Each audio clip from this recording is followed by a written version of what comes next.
Assalamualaikum warahmatullahi wabarakatuh. Hai semua, pada kesempatan kali ini, yuk kita ngobrol bersama bareng, serius tapi tetap santai ya. Pada mata kuliah Pancasila kali ini, mengharuskan saya untuk membuat tugas video dengan tema Pelajaran dari Sejarah Pancasila bagi Generasi Muda. Dan yang bakal saya bahas yaitu mengenai perjalanan panjang Pancasila dari masa ke masa, yaitu dari awal kemerdekaan sampai era reformasi. Jadi singkatnya, Pancasila itu gak selalu stabil. Dia mengalami pasang surut dalam penafsiran dan penerapannya. Pada awal kemerdekaan dan era Republik Indonesia Serikat tahun 1945 sampai 1950, Pancasila menjadi pemersatu untuk melawan penjajah. Tetapi sempat diuji dengan sistem federalis yang sebentar banget. Pada era demokrasi terpimpin, pada tahun 1959 sampai 1965, di era Soekarno, Pancasila mulai ditunggangi oleh kepentingan politik. Kekuasaan terpusat, sila keempat tentang kerakyatan mulai melemah.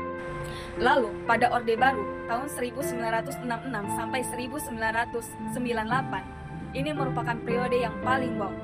Pancasila dipatok secara kaku melalui P4, yaitu Pedoman Penghayatan dan Pengamalan Pancasila. Ia menjadi alat legitimasi penguasa dan kritik dibungkam. Nilai-nilai demokrasi dan keadilan sosial pada sila kedua dan sila kelima banyak yang cuma di teori. Lalu selanjutnya yaitu era reformasi tahun 1998 sampai sekarang.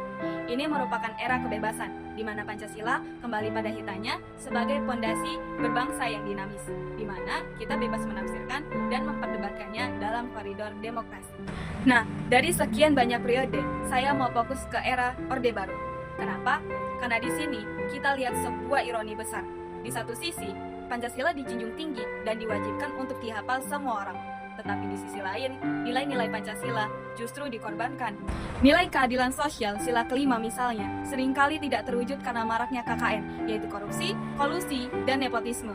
Lalu, sila kemanusiaan yang adil dan beradab, yaitu sila kedua, juga tercederai dengan pembatasan kebebasan berpendapat dan pelanggaran HAM yang ditutup-tutupi. Seolah-olah Pancasila menjadi tuan baru yang tidak boleh dikritik. Lalu, apa nilai Pancasila yang bisa kita ambil dari peristiwa ini? Justru dari penyimpangannya, kita belajar betapa pentingnya ketetapan hati dan keberanian untuk berkata benar.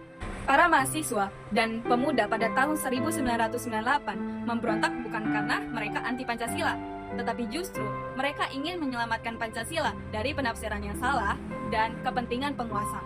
Mereka memperjuangkan nilai kedaulatan rakyat yaitu sila keempat dan keadilan sosial sila kelima yang nyata, bukan sekedar slogan. Nah, bagi kita generasi muda zaman sekarang, pelajaran terbesarnya adalah jangan menjadi generasi yang apatis atau menghafal Pancasila tanpa memaknainya.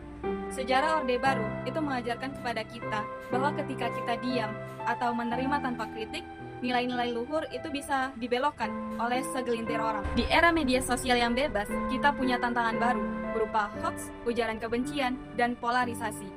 Nilai persatuan Indonesia sila ketiga dan kerakyatan sila keempat diuji. Tugas kita lah untuk menggunakan kebebasan dengan bijak, kritis terhadap kekuasaan, dan aktif dalam menyuarakan keadilan. Seperti semangat para reformasi 1998. Jangan sampai kita kehilangan semangat kritis itu hanya karena kita nyaman.